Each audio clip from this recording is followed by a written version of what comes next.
Hey guys, so before my daughter Chell was born, I read so many online articles that listed out all the things you need to have a newborn. And in the end, I had this terribly long list that left me over-prepared in some areas and completely unprepared in other areas. So today I've come up with my list of the things I recommend that you buy if you have a newborn in your life. So the first thing on my list is actually something pretty simple. It's just a notebook. I got this notebook because I'd read of all the different ways to keep track of breastfeeding and how you need to keep track of how many diapers they're having and when they eat and when they sleep and all these different things. And there's so many apps out there and there's special books or printouts you can get online. But this is the way that I found I loved the best. So what I do is I have a section for food here when she eats, and then diapers and when she sleeps down here.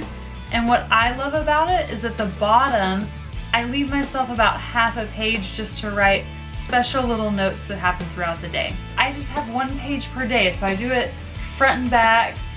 Yes, I miss some days. I'm still doing this, but you know, there's some blank pages in here.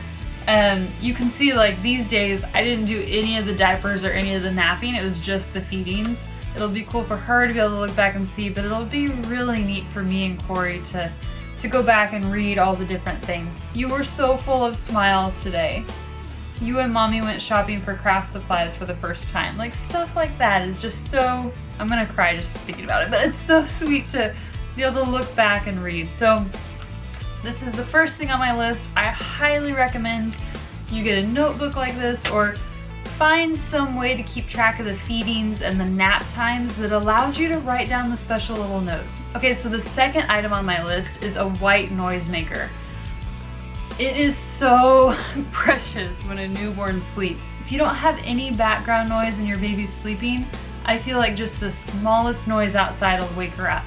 So the white noise maker just kind of provides that ambient noise. Cory had this great idea of using one of our old iPhones. So what he did was get one of our old iPhones and then take all the music we already own and load some of it onto it for her.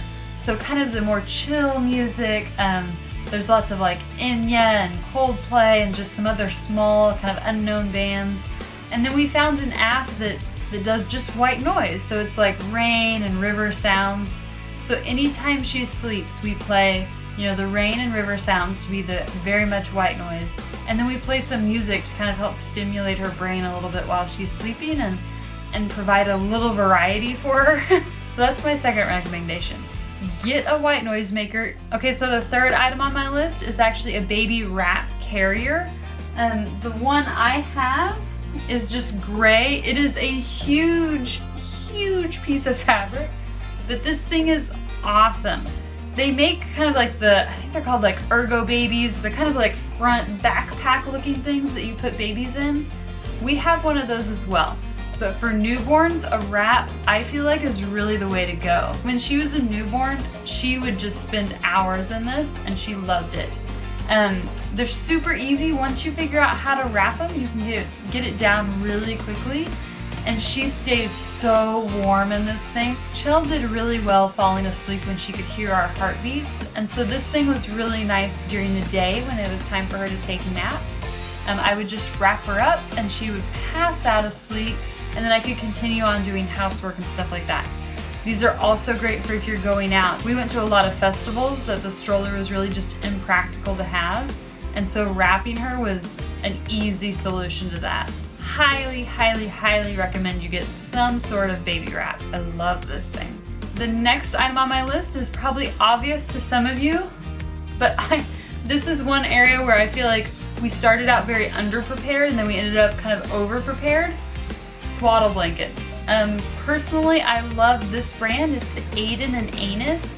These swaddle blankets are huge. You can get a feel for the size of this thing. Chell loved being swaddled early on, and Cory got to be a pro at it. He was so good at swaddling that baby.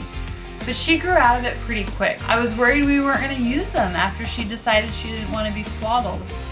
But the reality is she's over 3 months old. We still use these for everything. They're great, just lightweight blankets when she's in her car seat, or if like we're napping with her on the couch and she seems a little cold, we just put one of these over her. These are, I feel like, the all-purpose thing. So you can put it over your shoulder when you burp your baby, and Chell is really drooly right now. So we use these to kind of wipe up the drool, and they're just all around awesome tools to have for a newborn. Highly recommend you have, I'd say, at least 5 of these. That way if one gets dirty or whatever, you'll have plenty. All right, next is a Nightlight. This is a little more for mama than it is for baby, but hear me out. Chell started out sleeping in a bassinet in our room. So when she would wake up hungry, it was really hard for me to kind of feel my way to her and find her and pick her up. So the Nightlight wasn't one that plugs directly into the wall. The one we have is a really cute owl lamp that sits on your nightstand. And the reason this was awesome is because it wasn't on all night. It's something that I could just reach over and touch a button and turn on whenever she started to make noise.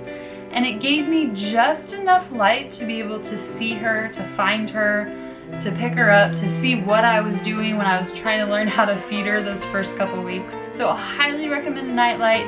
Not really for baby, but definitely will make mom and dad's life a lot easier those first couple months. All right, next is kind of a big one for me. Well, it's literally big. It's an exercise ball, okay? So this thing, I loved this before I had Chell. I loved it while I was in labor for Chell.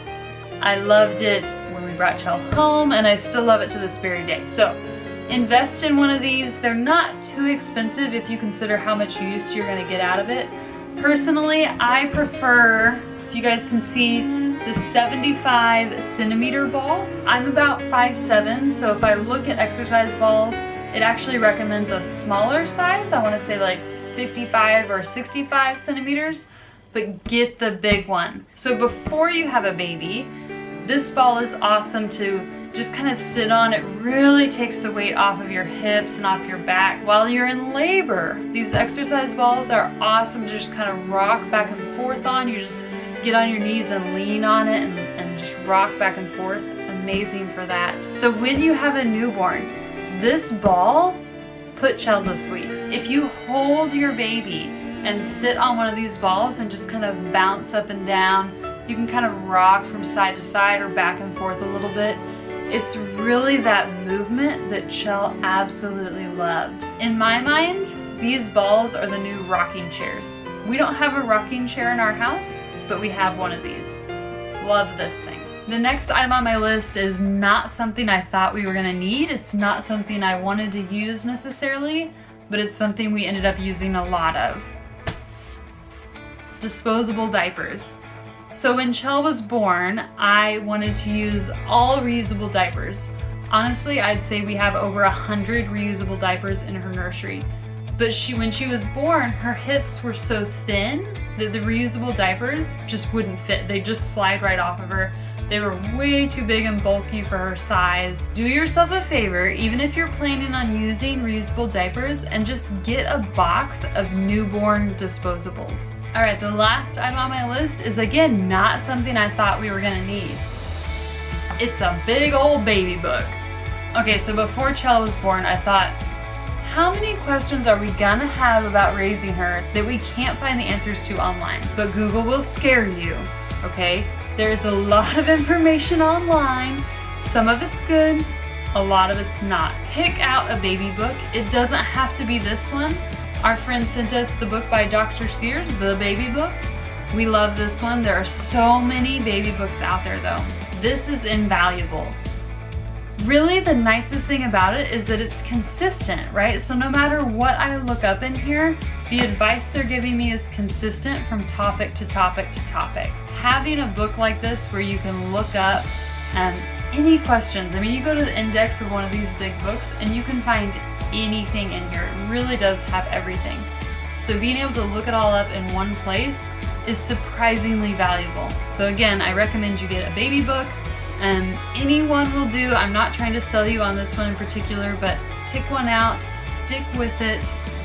It's surprising how many times we've looked in this book. It really, really is valuable to have. Alright, so there you have it. That is my list of the stuff that we found super valuable when Chell was a newborn. I know there are much longer lists out there. I know there are different lists, but these are the things that proved really, really valuable to us. If there are any things you guys feel like I have missed, I'd be super curious to hear those. So leave a comment down below and tell me what was really valuable with your kids, or what's some of the advice you've gotten if you don't have kids yet. I'd be super curious. So leave me a comment, let me know what else should be on my list, and I'll see you guys next week. Bye.